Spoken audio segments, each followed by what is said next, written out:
story to tell.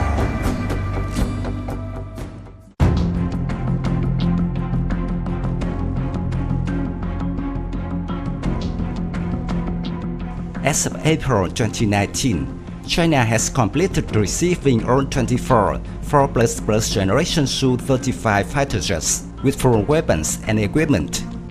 According to the contract signed in 2016, a total value is $2.8 billion, equivalent to about $116 million per unit. The Su-35s are considered the most modern in the Chinese Air Force, losing only to the J-20 in stealth. On the other hand, China has put its most advanced J-20s into service since 2017, and it is developing the J-31 that is supposed to be export-oriented.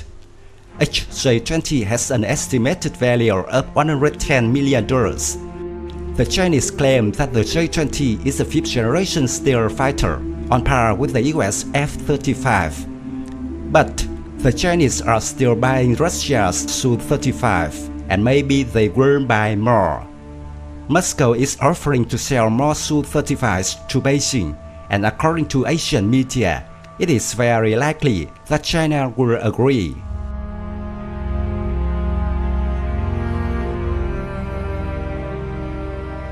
As for the United States, after the introduction of the fifth-generation stealth fighter F-22 and F-35, the Department of Defense no longer ordered fourth-generation fighters. It was thought that China would do the same thing. However, with China, its approach is completely different.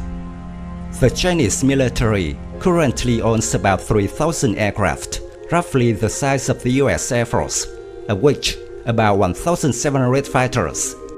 However, most of these are obsolete machines from the Cold War, including 700 Chinese-made based on the famous Russian MiG-21 in the 1960s. According to analysts, the People's Liberation Army Air Force owns the most heavy fighters in the world.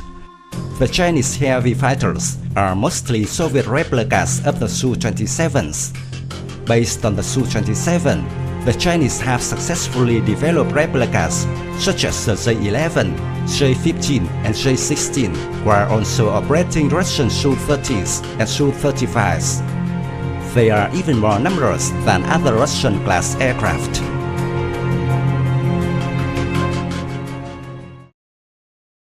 In 2017, China put the Chengdu J-20 into service.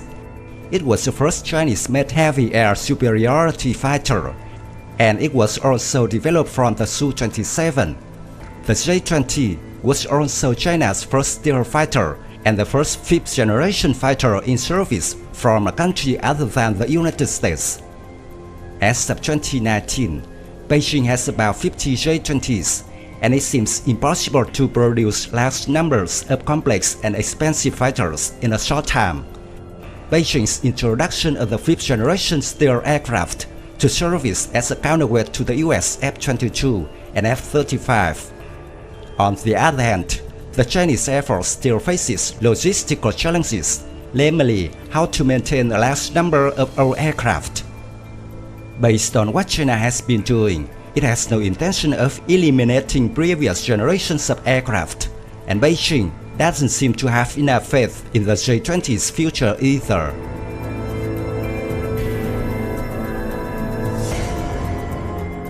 Despite being a fourth-generation fighter, the Russian Su-35 has several advantages over Chinese J-20. For example, the Su-35 outperforms the J-20 in terms of payload, super maneuverability. It uses excellent engines, as well as has a complete electronic warfare system. Although the J-20 has an advantage in long-range air battles thanks to its stealth. However, even if the J-20 performs better than the Su-35, the PLAAF still has strong reasons to buy Russian jets. The reason: the Su-35 is easier to handle and is cheaper if not taking into account the value of the bundled weaponry. The Su-35 provides the PLAAF with a wider range of combat capabilities, including the electronic warfare systems, air-to-air missiles, and cruise missiles deployed by the Su-35 to make the fleet more flexible and more difficult to cope with. And more importantly, China will have the technology base to apply to its defense programs. First of all, the J-10C and J-11D programs.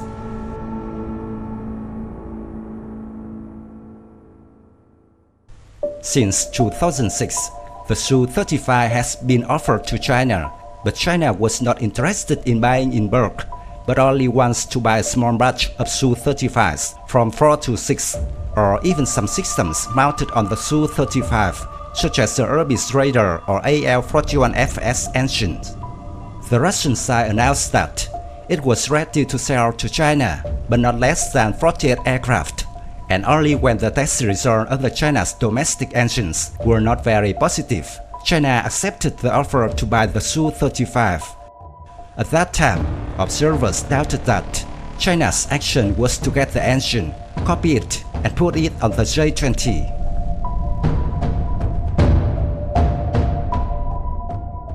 The engine has always been a crucial part of every fighter, and this is a dilemma for Chinese companies. The Chengdu J-20 and Shenzhou J-31 fifth-generation aircraft were developed with the ambition of counterbalancing modern American aircraft.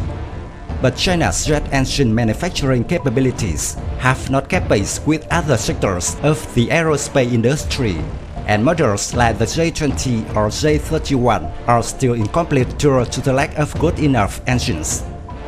China still has to depend on Russian jet engines to equip its fighters, even though they may no longer be suitable. Currently, both the J-20 and J-31 are using Russian jet engines. Specifically, the J-20 uses the Saturn AL-31 and the J-31 uses the Klimov RT-93. The analyst says that both fighters have limited performance due to aging engines. With the AL-31 engine that the J-20 is equipped with, it will be difficult to maintain supersonic cruise speed, one of the key features if it wants to be on par with the American F-22.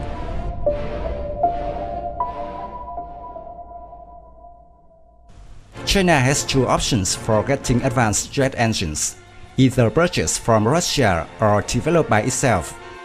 Beijing's priority is, of course, self-development, and the goal of engine building has become the focus of the Chinese aviation industry. However, building jet engines for fighter jets is difficult and poses major design challenges due to the thrust required when accelerating. In fact, building jet engines is still the weakness of the Chinese aviation industry. The jet engines under development, the CNWS-15, will be for the J-20, and the AVIC WS-13 for the J-31 will require more time and testing. Advances in WS-13 and WF-15 jet engine research programs may explain why China is so interested in Russia's Su-35 project. The Su-35 is Russia's most modern fighter, powered by Saturn AL-41F1S jet engines, which are deeply upgraded from the AL-31. From this analysis, it is reasonable to believe that the purchase of the AL-41 engine is the shortest way for the PLAAF to obtain the desired jet engine for its J-20 series. It is unlikely that Russia will sell the new engines as a standalone product. The PLAAF will have to purchase Su-35 fighters and acquire the AL-41F1S engine as part of the system.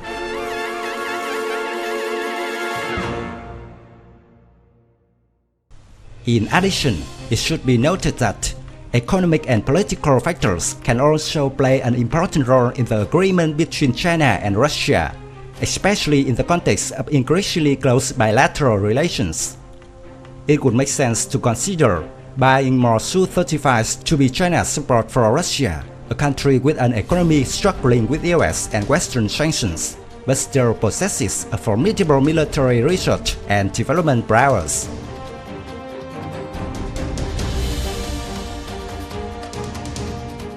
It is also said that Russia is a major weapons supplier to India, another rival of China. It's imperative for Chinese military to know what are the capabilities of Indian armed forces. Even though China has surpassed India a long time ago with their robust defense industry and spending on defense, nevertheless, it's best to keep two regional powers' military power in check. At the present time, Beijing's decision to purchase the Su-35s can be explained by the same reasons. The two great powers had raced in the past, but are now closer and closer together. However, in the future, with ambitions that are difficult to hide, China will certainly have to rely on its own resources instead of looking from outside.